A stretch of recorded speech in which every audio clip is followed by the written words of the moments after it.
Heat and pressure. Nobody likes their feet being held to the fire, but guess what? That can be a good thing. Take a look. New York Times bestselling author and pastor Jentezen Franklin says that it's time to open your eyes and see what's right in front of you. I'm telling you that you shouldn't run from your trials.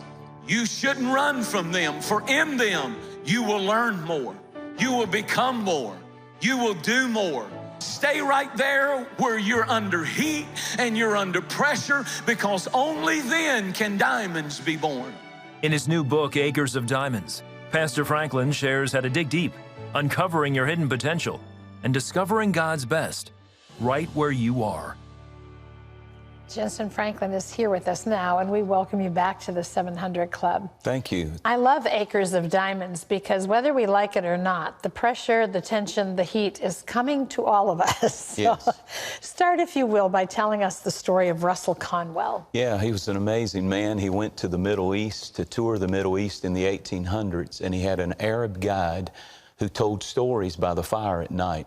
And one of the stories that he told, he took it back, put it in a little booklet, and it sold 7 million copies. He gave the speech 6,000 times and took the resources and founded Temple University, wow, where there's 40,000 students. It all came from one story, and it's the story about Acres of Diamonds, and quickly I'll sum it up.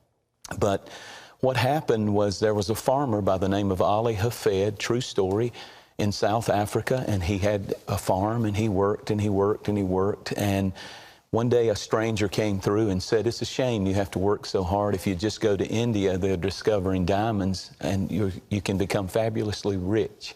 So he left the farm and the plow and the family, said, "When I come back, you'll sit on thrones, you'll be so wealthy."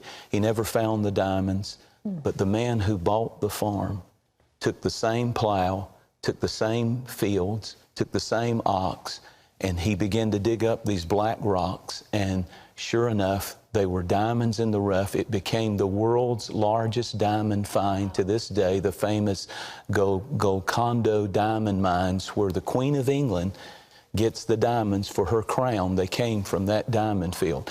And the point is this: that man who ended his life, he actually took his life in Spain because he couldn't find any diamonds, never realized that he was living in acres of diamonds.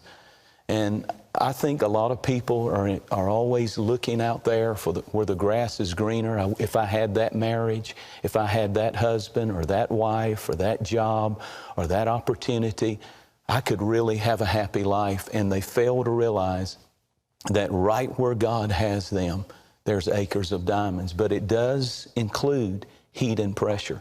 So, Jentezen, how do we develop a spirit of contentment? Because, you know, with contentment comes peace of heart and peace of mind, joy in the moment. I mean, so that we can live in the moment and not always, once I get there, it's all going to be wonderful. Yeah, and part of it, I think, is learning to appreciate where you are right now. You know, Jesus died on the middle cross, and there were 2 thieves on both sides. And I think Jesus represents life's greatest treasure. But for you and I, besides Jesus, the greatest treasure we have is right now. And if we're not careful, we'll let the thief of yesterday steal the joy of right now, or the thief of someday steal the joy of right now. I'm blessed right now. We're not in the hospital right Amen, now. brother. We have health. We have all that we need. And why probate your praise when you get this or you get that? Then I'll be happy, when right now is one of our greatest treasures. But one of the things you talk about a lot in the book, and I think it's the question that everybody has, is that's wonderful for you and I right now. We got up, we're healthy, we're here, we're doing something we enjoy. But what about when you're in the midst of crisis? Because it's coming to everybody's door. And I think that's where the diamonds are born. Yeah.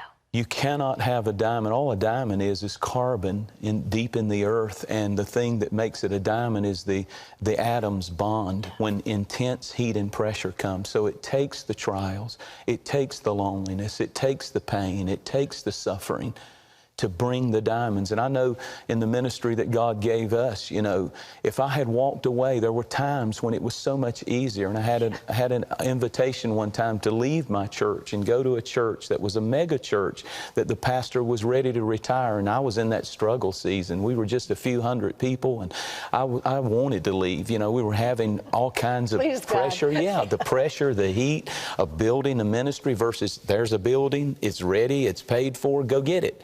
But the Lord wouldn't release me. Sometimes success is a four-letter word, stay. Yeah. Stay. Boy, that's true. You talk about it in marriage, too, that there are times for all of us in marriage over the years where you think, I'm out of here. Yeah, exactly. But stay is what brings the goodness. It really is. And, you know, my wife and I, when we first got married, I remember thinking, if she would just be more like me. If she would just be more like me, we wouldn't have any problems. What is her problem? And you learn that through the heat and the pressure, the ups and the downs, the times when you love each other always, but you can't stand each other sometimes, that now 32 years later, 5 children and 4 grandchildren, when I was with my granddaughter yesterday, that's my acres of diamonds. I'm so glad I didn't walk away. I didn't say the grass is greener on the other side. Sometimes it's because it's a busted septic tank over there. You better dig in your own backyard.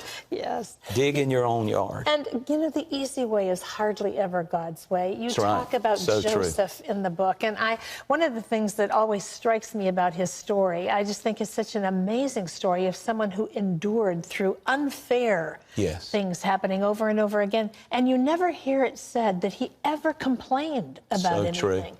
So you talk about having the vision for where God's taking you. Yeah. One of the stories that I tell, the true stories in the book, is an amazing story about a guy by the name of Steve Wynn. You mentioned Joseph and he had a dream. Well, Steve Wynn, of course, is a famous developer in Las Vegas. He's built all of these famous hotels, the Bellagio, and we could go on and on. But he loved art, and he bought a Picasso piece of art and put it in the lobbies, and it was called Le Rêve, which means in French, the dream. And here's what happened. A man came along, he paid $50 million for it, and a man came along and 6 years later wanted to buy it for $139 million. Wow. So he decided to sell it, and he said, I'm going to have this huge celebration and say goodbye to the dream. So he invited all of the wealthy people in. They come to Vegas. He has an eye problem, and he had the painting on an easel, true story. And when he turned to say something, his arm, he stumbled, his arm went through the painting and he tore it. And of course, the investor said it's not worth anything. The dream is torn. The dream is shattered. The dream is destroyed. But he went and found an art surgeon. It took him a year to repair it. And the amazing part of this story is this, that when he put it back up for sale, the same man who said it wasn't worth anything bought it for $155 million, $18 million more. And the point is, when your dreams are tattered and torn, there's still acres of diamonds. Really, you'll be more valuable after you go through what you've been through. Well, the book is rich with wonderful advice, information, scripture. You want to get it. It's called Acres of Diamonds, Discovering God's Best right where you are. And you can get this in stores nationwide. Highly recommended. Thank you. It's always wonderful to have you.